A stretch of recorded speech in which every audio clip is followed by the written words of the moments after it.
So hello guys, what's up and welcome back to my YouTube channel. It's me, your girl barrister Neze, and this is Nezeville. 19 years ago, the sky howled and angels wept. A day of joy and anticipation quickly turned into a lifetime of sorrow and agony. The whole nation was shaken to its very core. The memory of that tragedy has left a bitter taste at the back of our throats, a taste that can never go away. Today's story is a story of unimaginable grief, yet a story of survival and resilience. It is the story of KECHI OKWUCHI. It is the story of the most devastating air accident in the history of Nigeria. It is the story of the SOSOLISO plane crash of 2005.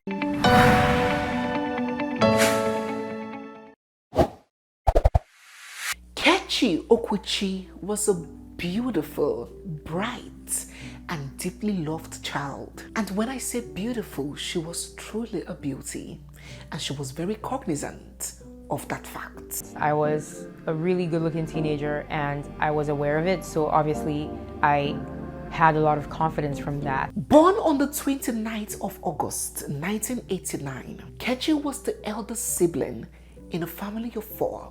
She, her younger sister, and her parents. Her parents, Celestine and Ijoma OKWUCHI, were highly enlightened people, very devoted to their children, desiring the very best for them. It was on that note that they sent their beautiful daughter KECHI to one of the most expensive and prestigious schools in Nigeria, the Loyola Jesuit College, which was located in the country's capital of Abuja. While in school, KECHI exhibited a natural inclination for her academics and for the arts. Oh, she loved to read and she excelled in her studies, constantly ranking at the top of her class. KECHI was a people's person, very kind and always willing to help. Her classmates easily gravitated towards her. Loyola Jesuit College Abuja is a boarding school. So during the holidays and the festive seasons, arrangements will be made for the children to travel back home and spend time with their families. They would spend the period together and then return to school at resumption. December 2005 was no different. It was the Christmas season and all the students were already in festive spirits. Or if you attended boarding schools, then you would already know the joy and anticipation that comes when holiday is coming. Your groceries are all exhausted. You've missed your family. You'll be temporarily free from that senior student that doesn't like your face. You would eat good food and you will not have to wake up so early. Well, the children were looking forward to reuniting with their families and marrying throughout the season.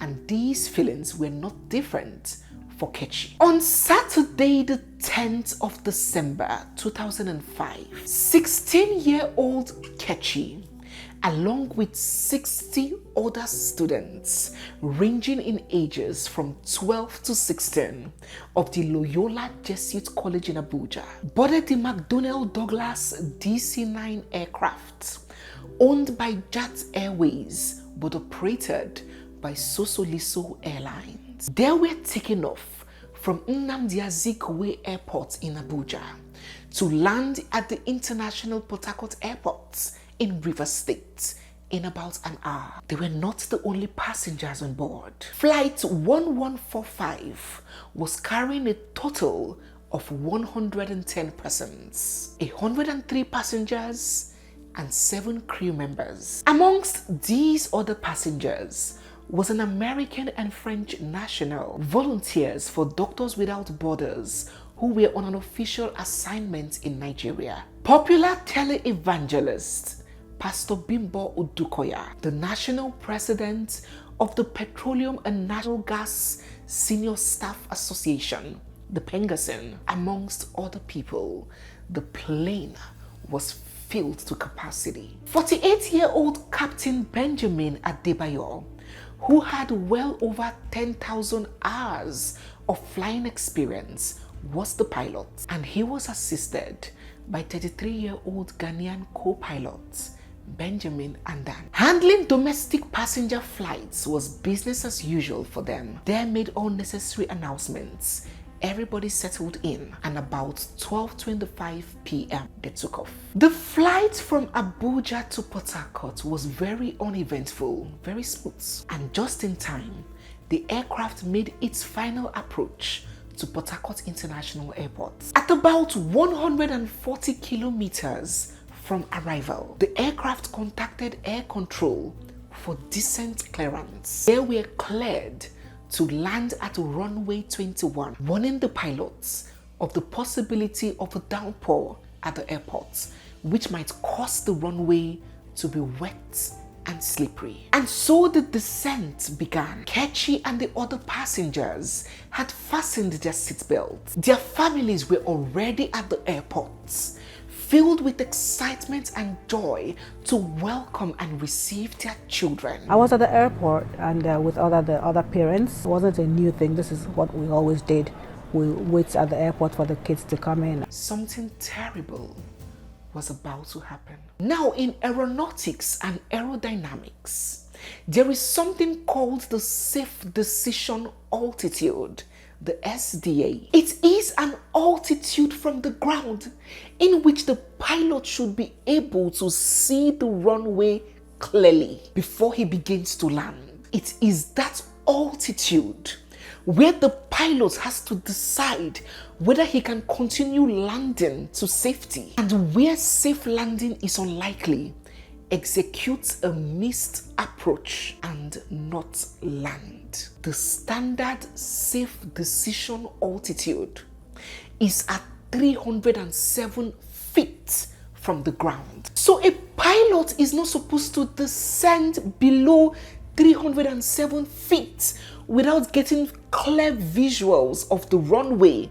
where he's supposed to land. But at this point, Captain Benjamin, the pilot, had already descended down to 200 feet, far below safe decision altitude, and he still could not see the runway clearly. The rain intensified, reducing visibility even more, and the runway was not properly lit. There was no power to effectively light it up properly. There was no sufficient illumination to aid view. This was trouble, and the turbulence began, getting worse and more intense with every passing second. KECHI, struck by shock, almost as though it was a scene from a movie, took a look around.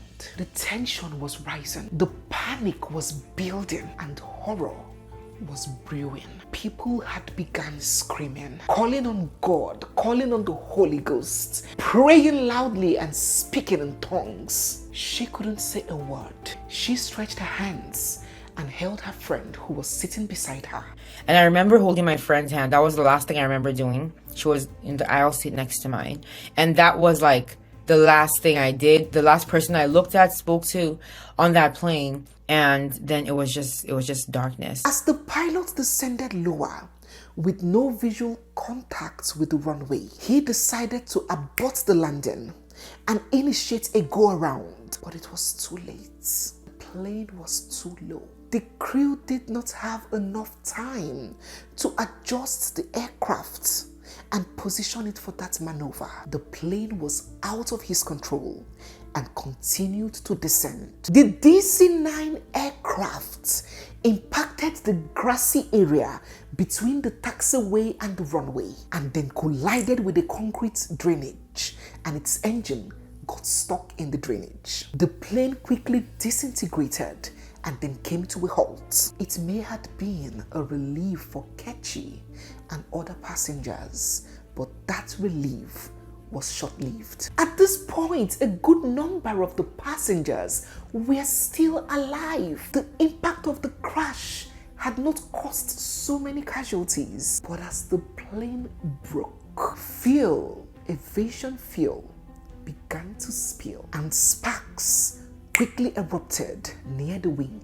igniting the fire that spread rapidly through the cabin. Most unfortunately, extremely pathetically, the airport had no single ambulance on ground. It had only one fire truck that was said not to have had water in it, and the fire hydrants by the runway area that were not working. Airport rescue services scrambled around while the passengers, trapped in their seats, cried out for help, their screams piercing and their voices muffled by the roaring flames. Out of the 109 persons on board that flight, 102 persons, 60 of which were young children, burned to death, leaving behind charred bodies and unhealable hurts. For the families already waiting at the airport, this news came like daggers to their hearts. Tears flowed freely, and the wailings of fathers and mothers echoed through the terminal. The joy of reunion was quickly replaced by the pain of sudden loss. Oh, parents had multiple children on board. Some had all their children on the flight. Dr. Chief Andy and his wife, for example, had all their children burned to death. All three of them. He could not take it. He died in his sleep a few years after. It was a calamity. 7 persons initially survived the crash with intense, varying degrees of burns. They were eventually taken to the hospital, but 5 out of the 7 could not make it. They gave up, leaving only 2 survivors in that plane crash: KECHI OKWUCHI and Bumi Amusa, the personal assistant of Pastor Bimbo Odukoya. When the incident happened, Kelechi passed out and slipped into a coma. She had sustained very severe 3rd-degree burns to over 65% of her body, including her face. I sustained 3rd-degree burns over 65% of my body, which means everything from my scalp to my toes burned except for my torso. So my tummy, my back, these are the areas they took skin from to cover up the major areas of my body that burned. And despite seasoned, passionate doctors were on ground to treat KECHI, shamefully, the requisite medical equipment needed to treat the burns of that degree were lacking. The very next day, she was airlifted using an air ambulance all the way to South Africa to receive treatment. 5 weeks later, when KECHI woke up from coma, she found herself at the Milpark Hospital in Johannesburg. She knew exactly what happened because she said that even when she was in the coma, she was hearing her mother's voice talking to her. Her mother was talking to her every day, explaining everything to her and telling her she was gonna be fine. And even in the coma, she could hear every sound of her mother's voice. I opened my eyes and I saw the nurse that was talking to me, and I saw my mom, and I knew what had happened. Why? Because while I was in the coma, my mom would talk to me. She would talk to me over and over. She would tell me what had happened, where I was, and that I was going to be okay. I could hear her. I could hear everything she said. And I believed that I was going to be okay because, my mom said I was going to be okay. She spent 7 whole months at the Milpark Hospital receiving treatment. In 2007, KECHI's family had to relocate to Houston, Texas, primarily because of the level of reconstructive surgery that she needed to at least look human again. KECHI has had over 120 surgeries and reconstructions to help her look the way she looks today. I have had over 100 and maybe 20 surgeries and reconstructions over the years. Nobody prepares for what had just befallen KECHI, not to talk about a 16-year-old child. She had lost all of her friends tragically. She had gone through something so traumatic that she could barely get a wink of sleep without nightmares. She had lost what she considered her most prized assets at the time, her looks. Oh, she could not even get herself to look in the mirror. She could not recognize the person looking back at her. She was in and out of surgeries, countless of them, over 120 procedures. The pain, the excruciating pain, cutting flesh here and there was too much to bear. She had been dealt a major life setback, a shocking misfortune. What was to become of her? Humans are naturally prone to running away from challenges, from difficulties. And that is why most times we procrastinate executing tasks. But Kechi was not going to run away from herself. She decided to make the most of what life had given her. She told herself that her trauma does not and will not define her. She told the world that her looks was not all there was to her. And so she embraced her new reality, and then she took charge of her life. Kechi went back to college and graduated from the University of St. Thomas in Houston, Texas, with a first class in economics. She was a speaker at TEDx, where she gave a talk titled Girls, Know Thyself. She took part in the 12th season of America's Got Talent in 2017, where she finished as a finalist, and then again in 2019, where she scored a golden buzzer. You being very shy, but based on what I've seen tonight, I'm going to be honest with you, I didn't really like it that much.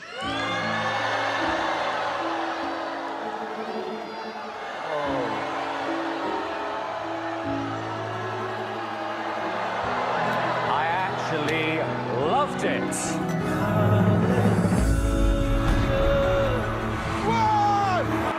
I've always wanted to do that for you. You so deserve it. This is what defines the word champion. Kechi, you are so emotional right now, please. She headlined Utah's 8th annual Women of What in Utah in 2019. Turned down for what?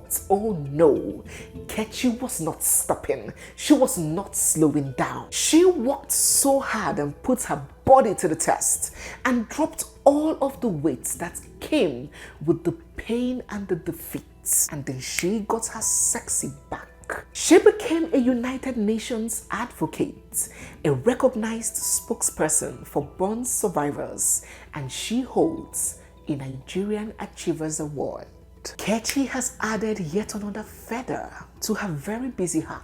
She became an author after she published her book, More Than My Scars. Kechi has shown indeed the power of perseverance and unrelenting faith in the face of calamity. She is indeed a beacon of hope and strength, and I do believe that you, just as I have, will draw inspiration from her and her story. This story is dedicated not only to the beautiful Amazon Kechi, but also to the 60 young adorable children whose lives were abruptly cut short, as well as every other passenger on board that ill-fated flight who lost their lives in the most gruesome of ways. It is also dedicated to the family of the victims whose lives have gotten altered forever as a result of this tragedy. May God continue to strengthen and console and be with them. Please to say a word of prayer, faith and hope for them down in the comment section, as well as some words of strength for Kechi and the other survivor. Drop your thoughts and feelings down in the comments section. So guys, yes, we have come to the end of today's tragic story.